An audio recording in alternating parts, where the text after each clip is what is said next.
mayam bukrumzari adom ne mirbas impact news ni ai Joyce Roshamna impact news ki manung huna da taram nokchari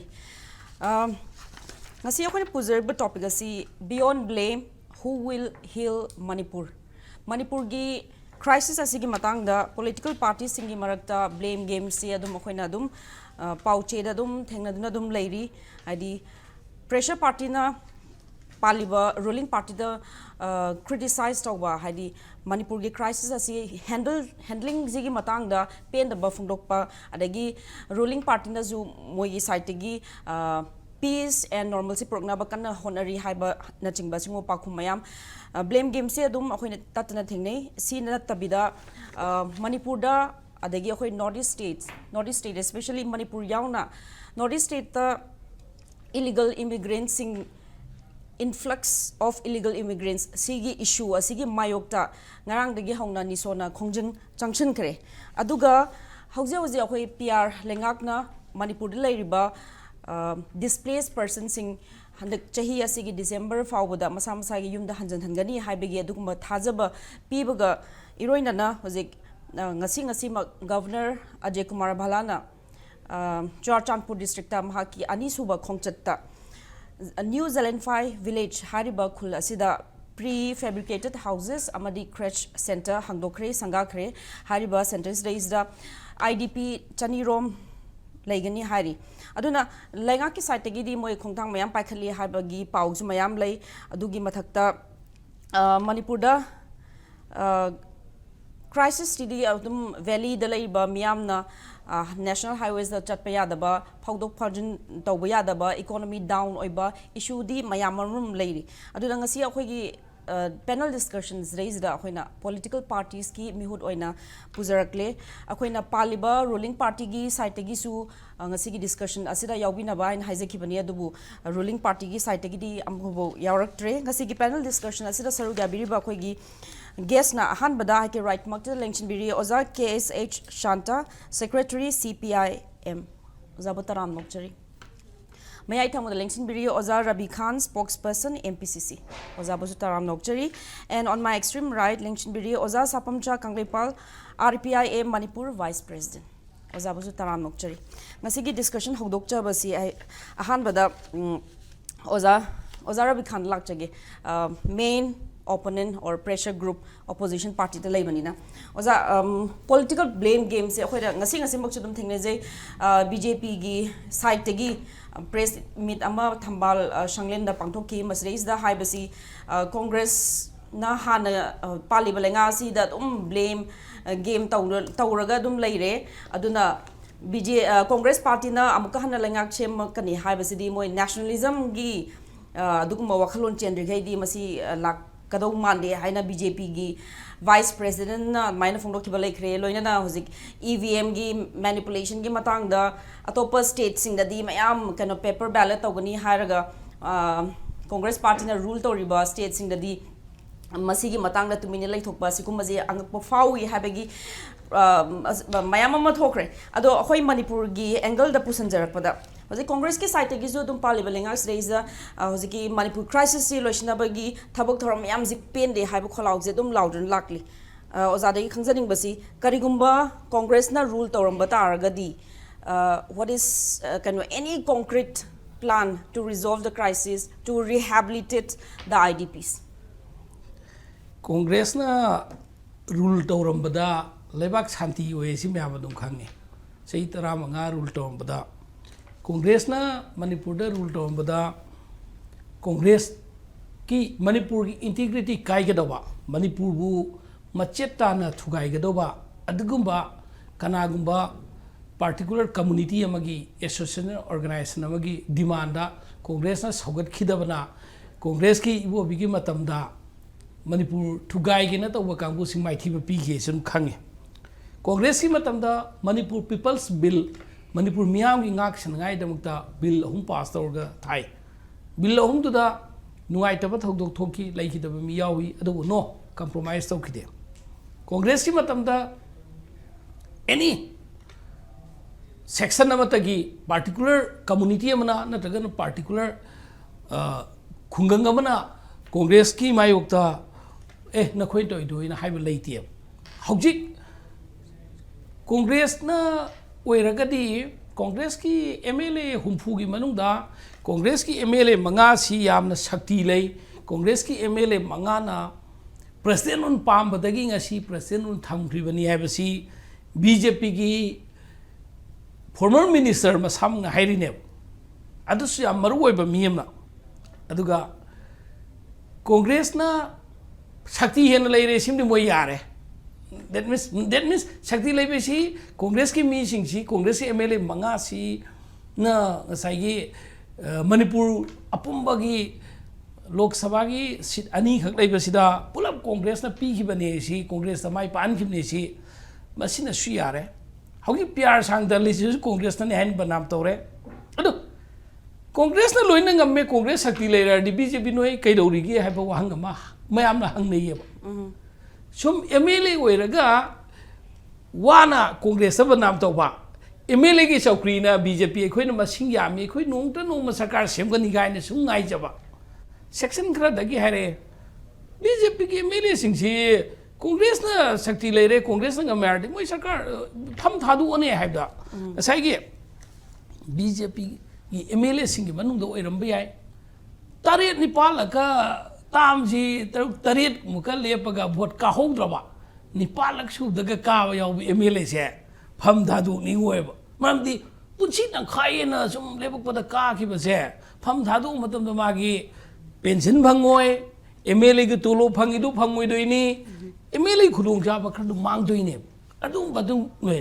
अदुगा वांगांगबदना लेबाक निंगबा याम सारगा Scottish की leader अमा हाइबा तारदि Robert the Brucie माना Scottish सी इकोगी London दगी हाइबा तारे इकोगी freedom से माना fungi होना मतम दमासी Scotland की फ्रीडम से फंगाई होना मतम दा तरुकलक ओरंगनी माइथी ममैदमा माइ पाखरगा अदो हिस्ट्री लेबने कोई मणिपुर द तरेत निपालक माइथी ग तरेत माइथी माइ पाक एमएलए योंगनेबा अदो वादी वजाउदी मणिपुर कायर अगदी एखोइ तुमिन लेरोय मणिपुर कायर अगदी ना हाइबा ngami वाखलोजे मणिपुर सोगजी करीमा भौबा मपो कायदना इंटेक्ट ओइना मणिपुर की लेरीना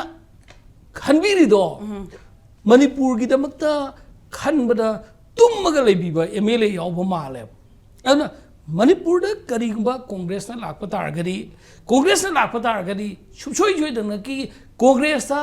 जाति फुरुक खुदिंग न थाजब लैयब वंस अखोइना येंगदौसे करम पॉलिटिकल पार्टी से सेकुलर ओइबगे दु नंबर 1 येंकने करम पॉलिटिकल पार्टी से डेमोक्रेटिक ओइबगे दु येंकने कॉन्स्टिट्यूशन द याव प्रियम्बल द याव सेकुलर अमदि डेमोक्रेटिक ओइब अनि से सिगी लेंगाक सिन पाइब मी सिंदुदने बा थाजदोइसि डिक्टेटरशिप की नो रोल माहौजा निंथौ पालिंगे मतमदा निंथौ ना हाइकदी यारे न चटनबिदो मदु मतम सिग चानद्रे नसिगी सेंचुरी सिद चानद्रे हाइना पृथ्वी की लेबा क्यान निंथौ पानबगी लिचत टु मुथलगा डेमोक्रेसी से पृथ्वी द ख्वाइदगी मियामना पामनेसी डेमोक्रेसी नेबा डेमोक्रेसी दुगी मनुंगदा मका इंडिया की डेमोक्रेसी से मियामना मका पामने मरमदे मसिदा सेकुलरिज्म जाविदो मसिदा मसिगी अदे कम्युनिस्ट की आइडियोलॉजी हाइबा तारे कम्युनिस्ट की आइडियोलॉजी यावेबा सी दैबनिना एनी मणिपुर की क्राइसिस ता अमना अमदा ब्लेम तौनरिबा खुदिंगमक्से कांग्रेस लैबा तारगदी कांग्रेस लैरदी म्याम की थाजबा लैरनेबा ओ मादि मिचंग मिखाइ नाइरोय सेकुलर डोल ओइबनिना आइगी खरम मांगबा याय दु मंगोंदा तोंगजफमसु कैसु लैरोय आइगी मागी नाइदना योंगी तंजिन द येंरोय हायकनेबा अदुगा डिक्टेटरशिप ओइबा गुंडाइजम ओइबा अदुगा मसागी पार्टिकुलर सेक्शन नमखकीद माइ पांगाय होनरगा निंथौ भम पाइदब यादे नक योला सेना फंगद यादे दौना तौबगी मतमदो हौगिति लाइक लोइना उइयेबा मिसिंगि अदुननी ngasi chai khrai mamang da tobe activities sing do Facebook da kai da social media da madang haidore do kanana kai do gi do ona congress leiba tar gadi congress lengai leiba tar gadi even center da congress palba matam da manipur da su congress palba matam da manipur da yamna masak nai ba mi ma haiba tare lusingba lalhobang gi lusingba ma manipur da sanga ke hai matam da center da ki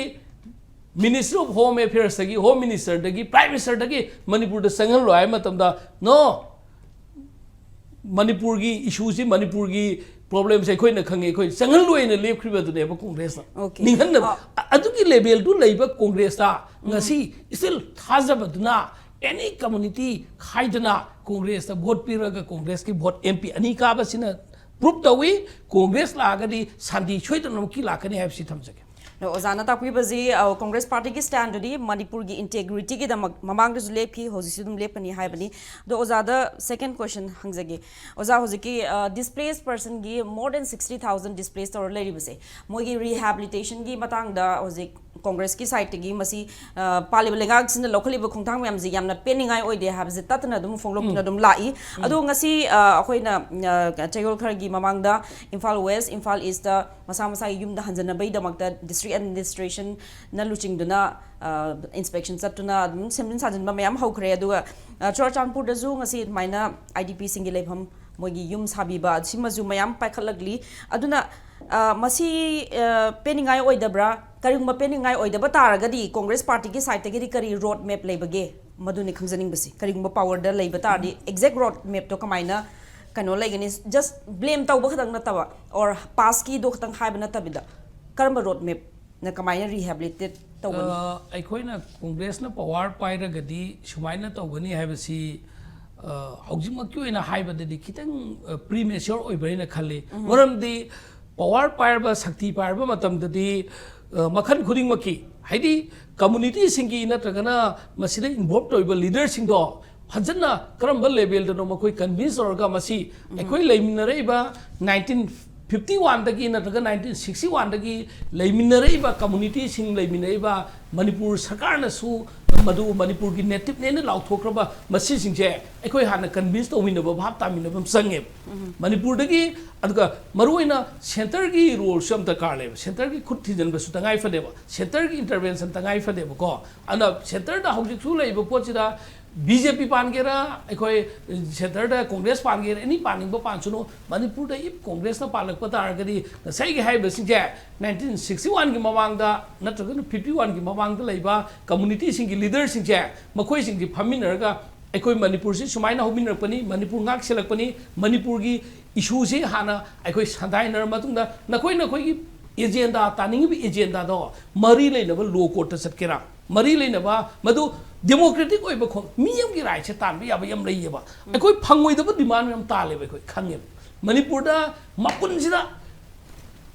ningthor bak si ningkhar ga leimai da tara ba adu da su phangoi da demand yam ta lim ne ba adu demand ta lim mi sing do nang gi demand du phangoi har ya de ba phangane su ya de ba matam na mai pujar kadam ne ngasi sahi yang khai sur ba demand yam phang de ko sei chama sur ba demand yam phang de ko makhoi na kai ba khar demand ra ho pa matam da maduna Manipur gi territorial boundary emotional integrity da amadi administrative setup ta kai ga do demand sing talak pa tar ga de madu phajana ai convince to ba tangai phade maduna ai na akalaring sing dana mukna ba tar ga de mukna di pikhra kakcheng juni lor di ong khal ga sile ba kai no khurai de ko kakcheng amadi hat ki yai kakcheng chamala aga di mi wa thasa le ba ai violence na kai do ngai da Santi Purok pada nongmai na Santi Purok payaro nongmai na Santi Purok payaro Santi ki wari sanar ka Santi Purok kadam ne Santi ki wari sa basida Congress ki hana ki state lai jai ba Manipur kai bi yadi ai bi state do madun agenda do mang tha gane adu mang na ni ngasi 2005 tagi peace talk su agreement sign tong nei har ka su 2008 tagi su agreement sign tong nei har ka su Congress nga si bawa Manipur ki territorial integrity kai bi yade Manipur ki ekoi ki administrative setup ta kai bi yade hai ba madu ki framework amgi manung da lem bana Congress ki matam da di political dialogue ta tausi hai di na adum ba lup amagi ekoi conflict thoi sida lup amagi lusing baduna me ab da hai khram ne ba adu ai or ga di Congress na Manipur ki dum ka amati am thamoi sin ngak si le si khamom thok ta ba aduna Congress na leiba koi di haujik so thamoi sing na ne leiba assembly se dissolve tok thok pa khoi ni phabade Congress ke MLA su BJP MLA su whatever MLA ini goi chuno Manipur ki assembly sing ja assembly seat humpu ki MLA sing ja khara dissolve tok da khara sa tum lak sarni fresh mandate ama praja dagi khallaga praja na mandate am lebak pa matam dre anuba sarkar ama semak pa matam da subsoi joi da namaki shanti lakane hab sei han round da thamse Thank you, Oza. Matang ki wanga si Oza kang Paul lak chage Oza Oza IDP singi moi rehabilitation ki matang da su isa yauna dum mafam dugi ID on behalf of IDP wanga ki buzum yam legre displaced person ki damakta du hozik lenga sina pakhali ba thabak thorom yam je masi kamani ing biya bage hozik IDP singi moi gi yum sabiriba adagi mayam inspection ki mayam chatliba December phawda moi da rehabilitate tawni kaina hariba simyam je masi just tokenism ne han lobibra or taseng na thamoi sing na thabak se pakat pa hawre habagi wakhan do khara phawibra khamjari Manipur gi hojik lairiba fibam sidai da mayum makai mai cha khidna tongan tongan ba relief camp da lairiba mi jing sigi thamoi da leirisi ningam da bang actane hai tare ko yumda masagi mem da leijero bauta leiriba khunai jige semilona akoigi penda dana leireba mayam jing du mayum makai du mai thadokhraba matung da relief camp da leiba matam dudi penda basi sama dum hingat kane jimdi yam maru oiba akoi dum nainadra ga suarabo from ne hai tare hojik si government के site की लौकट फम थोपा ma'am अमा लौकट पिरम बयाय होनबी मम थोपा ma'am अमा होन पिरम बयाय अदुबु लेरिबा relief की लेरिबा मियाम जिंजना पे लिब्रा नत्रगा पेन लिब्रा हाइबदुदी अदुम मणिपुर की मियाम हेन खंगम ने हाइतारे लंबी द थोगा हुजिक सरप योलिबा कैंडल योलिबा मियाम जिंगसी मोय थोंगिंगा मदु हारिबा सिनफम दु मोयने पामजना पा अखोगी तौबा सिनफम अमदि नते हाइतारे लेरिबा मागी फिवम दुना तंगाई फदना थोलुक्तबा यादबदगी इकाय हंगोय मैम थादो कांदा थोलकिबने हाइतारे गवर्नमेंट की माइकैदगी नोमगी पैसा सु चेंग असु कन पिरम बयाय मसाजिंग लाइरिक तंबदी कमाइन तमनी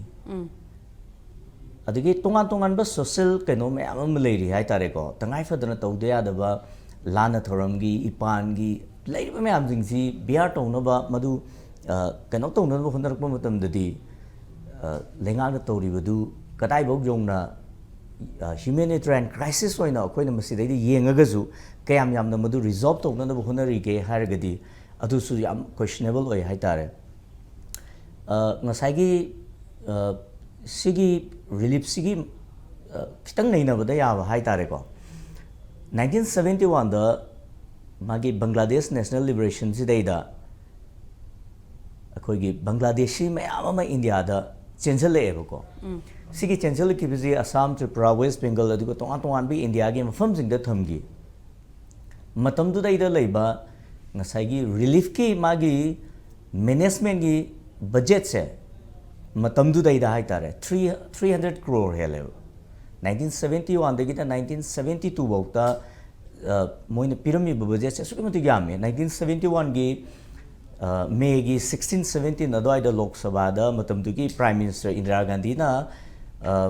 पीगी बमागी कनो से अखोगी statement J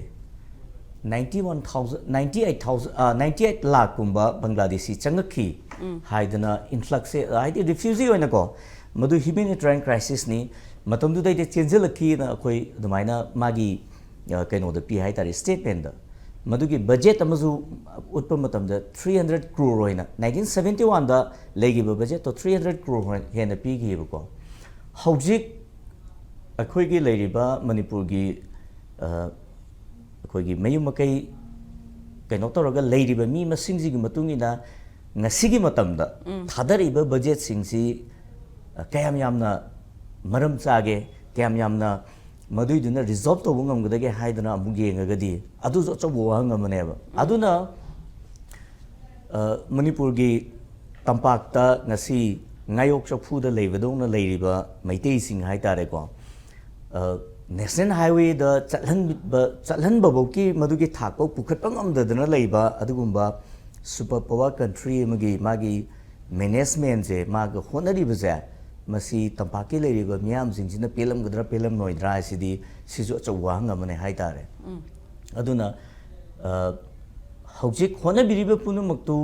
adum thagatpa phungduk sei ko adubu hena masidagi hena hona bibam thok price di akoina thamjaning wafam mane na ei maina ozade khangjaning baje karigumba senpham je hena thadarak pataragadi IDP singi mogi awana je kano kharadi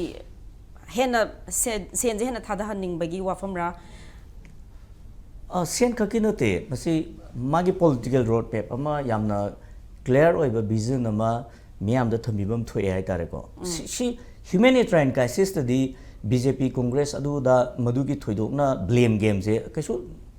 mathau ta de hai tare ko RPIA zu ji NDA gi center di mogi NDA gi allied partner oibani na som gi site gi di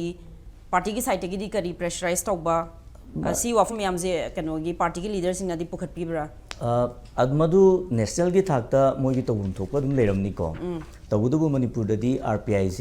si adu gi part ama oide haidi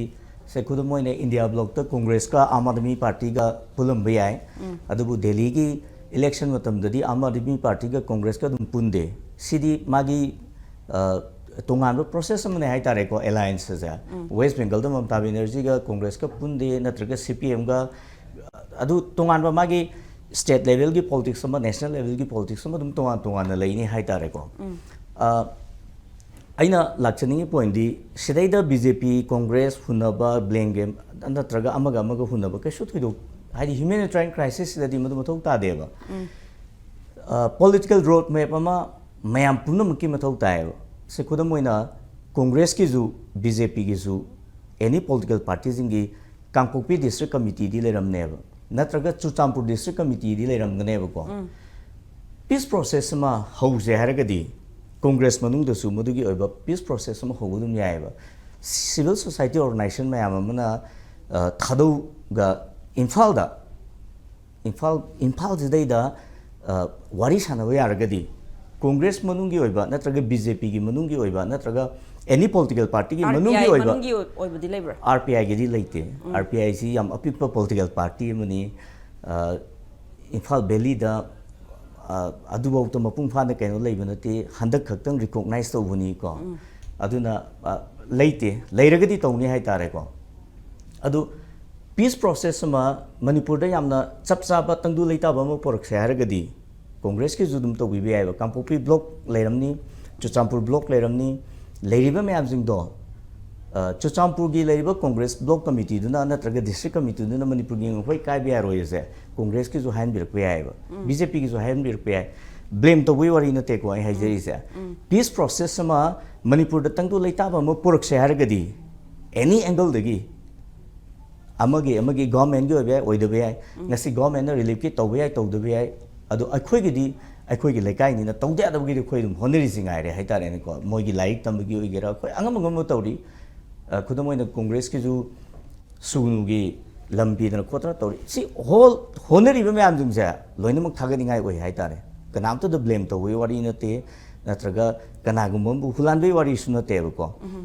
lebak sigi fanana ba Manipur gi ngam kai kai loi ja habegi chap chaba interesting do leiragadi akoi khudimak loina mu khonabam to phusang du di honami da bam changi masidai da amaga hunna leiragadi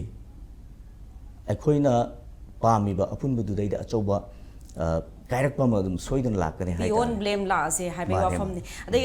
oja kang nepal de am khangjaning basi RPIA gi hojiki state ki president jo obiriba TH Maheshwar na mana dum itatna dum fungdokpa adi illegal immigrants singina hojiki Manipur crisis thon bani hai wafam jan fongdo e aduga hojik ne sona garang hogdokhiba hojiki movement against illegal immigration in the northeast aduga khoi Manipur gi yang patam da khoi gi illegal immigrants kai de lai no porous border de lai bra flight de lai bra makha de lai bra ILP so dum already in place ado why porous border de ne hai bata gadi why the successive government hanagi lenga hojiki palib lenga akhoi borders defense so bangam daba ado hojipudi thabakti pakat padi hauri hai amid all the protests swai jadi kari thamin akhoi gi Manipur gi leiriba context dai da nasai gi akhoi gi president na hek hai wafum today de su ka sure an belai ti hai tare ko ai example dum khra pizage 1961 da 1961 da Burma da mogi General Navy na magi policy ma national policy ma establish tar ko matam da tongan ba India gi business myam jing se loina mak Burma di chen thore ba haidi moji Burmese ni ko haidi Indian origin or ga su moji Burma da le da khunda le tha da na matam du dai da mogi Burmese citizen or ba mi jing ak ta ne ba 1961 da chen thore ko jing ji moji India ki tongan mafam da khunda ro ba matung da laaga amu Moreda ngasi Moreda Tamil ta rising se masi 1961 gi Burmese ki political crisis tu na maram or kanda Burma di ki chanthor ko Tamil jing tu na India ki tongan mafam jing da leiru raga Moreda mu settle to gi mane ba aduna maitai ronda haira gadi akoi da mitop sangai se akoi na makhal ani ui ba nokchup haram haibam ga nongpok haram haibam ga ani dum thaina digi la hai tare ko 1971 da aina sahiza gi ba Bangladesh ki national liberation ji dai da su masing amaba Bangladeshi ma Assam da Tripura da adigi Uttar Pradesh da West Bengal da la eba ko haidi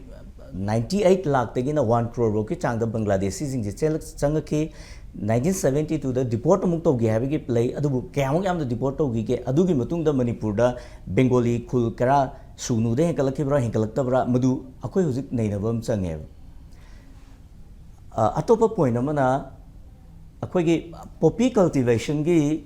keno se hana Burma da oiram badagi Manipur da shift torok ba haidi last 10 years sidai da akoi sidai da akoi gi keno sidai da Manipur da thari ba keno si poppy plantation ja asuk matik mafam yame ba yami ji gi labor ji karai digi la ke ba labor ji ko na bra low shangama ma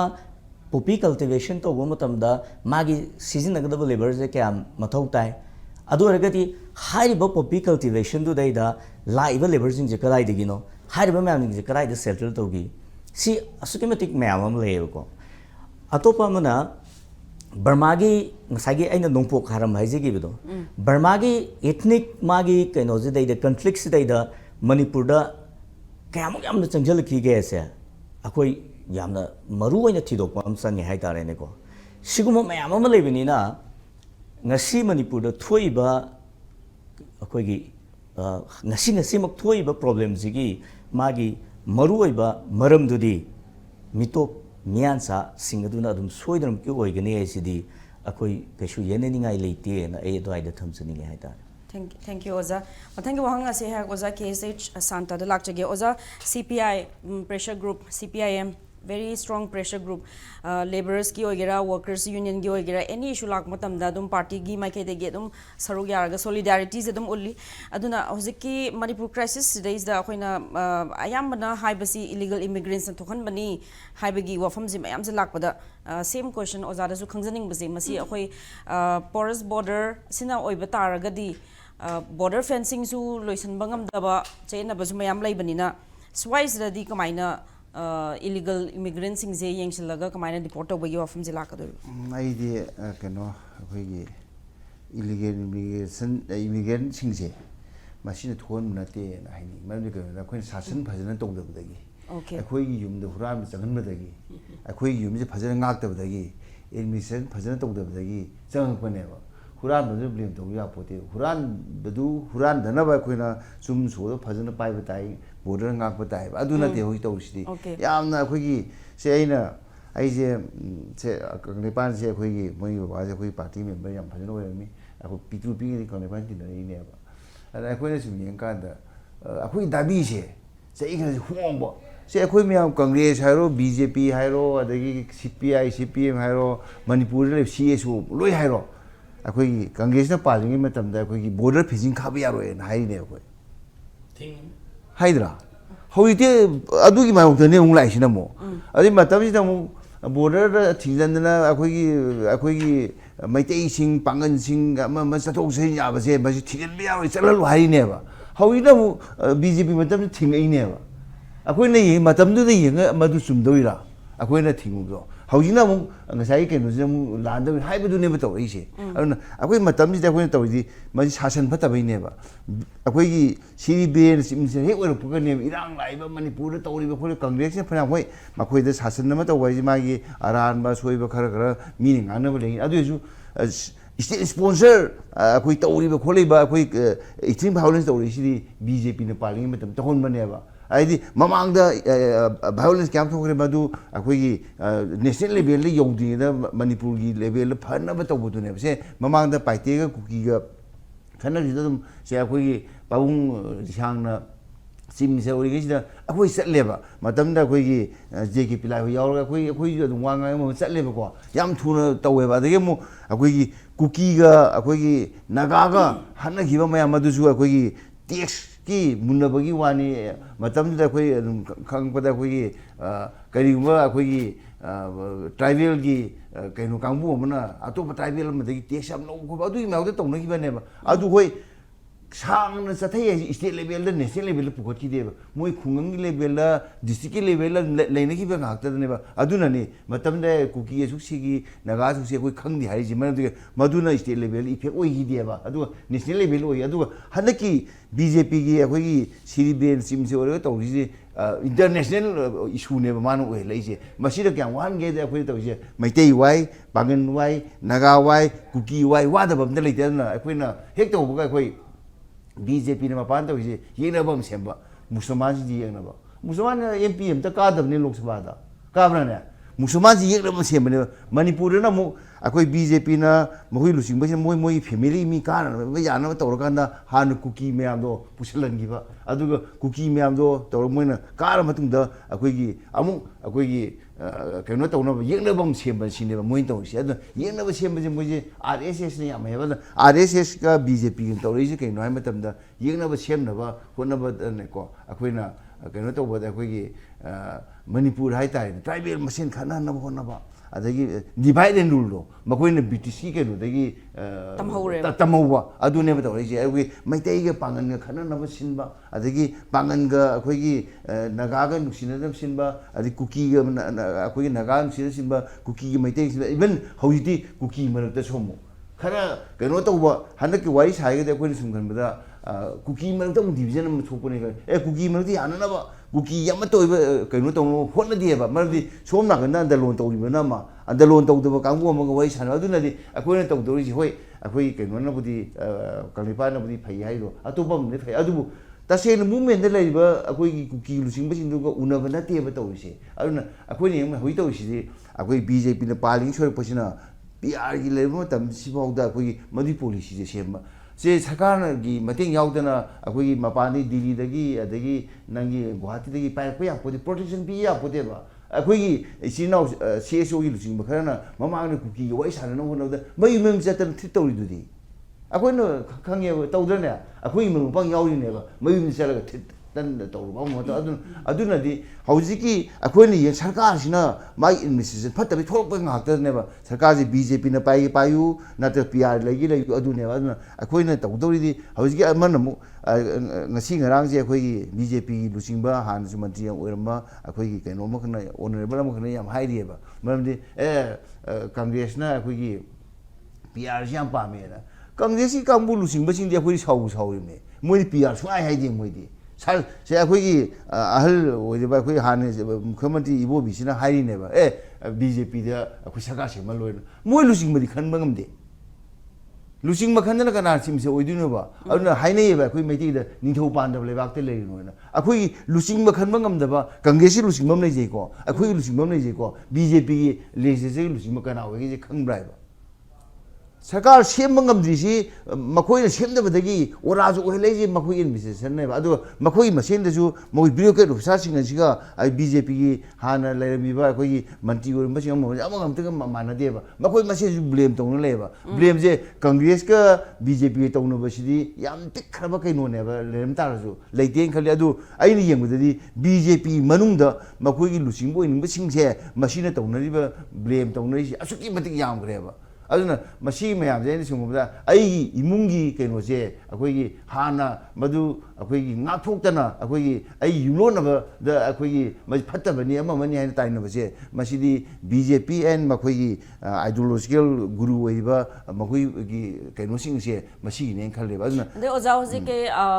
BJP dadi me am hai ko do BJP gi MLA individually tholok matam dadi akoi unity sar gadabni harmony progna bahona gadabni blame tongna roi gadabni criticize tongna roi gadabni moi muslim khalo aduga Losing Bazi Modi na Karinga driver. A queen me on the election Gidamakta, me, my am Sangakpa, Anova Sangakpa sing, my welcome to public meeting to was it, my am Hokre. Ado Akogi, Lakshini question D, whether BJP or Gera, a Pabalenga, Kano, Congress or a Pabalenga Kanba, was in Miam, the Makuta Labani, do Miam do not Hadari, but vote na Karakadori, Masi Canada blame Tony Didi. What Hadaga Doriba Midana Pasana, Tadadradi, Kamina Pabakan. Adu the deal is both Hadaga do me the Adui, a queen of Mito and Kalibam, Sangalaga Tadangi, but do not never tell Racy. Adukanata, BJP in the Togi among the Hanaki 2022 election, give among the BJP in the Kayaman. A quay say Samayang, a queen Pang Yauna, a quay 2000, a quick and was 21, a quick billion, a quick and Pieva. We see Pieva, a quick and what out the Burmada coup, the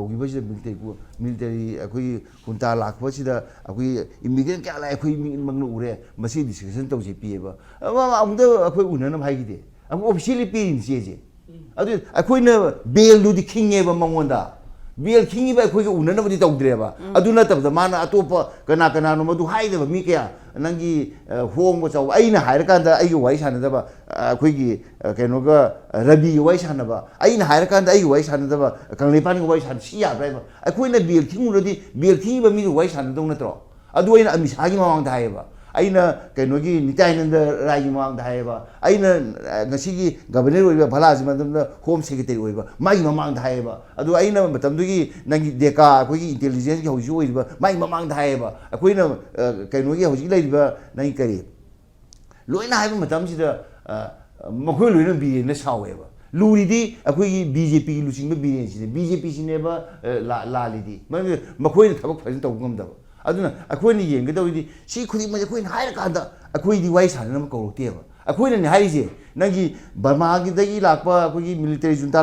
me pro democratic movement, never come to democracy, have come to Loy, Lak Ravanebado, Maquedo, a quick Mizoram, the second lemon diffusion in Tameva, Manipurana, a quick Sally, a quick high, a quick me, Palero, a quick Seller, a quick high, a Duga, a Madu, a quick Moina, a Miss Hannah, and a Pau Pangam.